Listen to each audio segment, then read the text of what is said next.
એ કહે છે તું ધર્મ અને મોક્ષ માટે મહેનત કર, પૈસા કમા અને જીવનસાથી મારી પર છોડી દેજે. સાહેબ, દુનિયાની કોઈ પણ બાયોગ્રાફી વાંચી લો, ચાર્લી ચેપ્લિનની હોય, નેલ્સન મંડેલાની હોય, કોઈની પણ હોય, આ એક જ થિયરી કામ આવે છે. છેલ્લી વાત કહીને મારી વાત પૂરી કરું છું. મારી પાસે સ્કૂલમાં 48 રૂપિયા ફી ભરવાના પૈસા નહોતા, અને હમણાં મેં અહીંયા આણંદ પાસે એક 650 એકર જમીન લેવાનું નક્કી કર્યું છે. લગભગ પતી જશે અઠવાડિયામાં, અને 1000 કરોડ રૂપિયાના ખર્ચે ત્યાં યુનિવર્સિટી બનાવી રહ્યો છું. જે નરેન્દ્રભાઈનું વિઝન છે, સ્કિલ ડેવલપમેન્ટ. કેવી યુનિવર્સિટી બનાવી છે? 3 ટ્રાયલ વાળાને સૌથી પહેલા એડમિશન આપવામાં આવશે,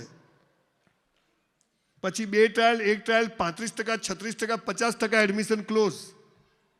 સાહેબ 90% ભાઈ એડમિશન ફોર્મ જ નહીં મળે તને તો, 50% ઉપર ક્લોઝ.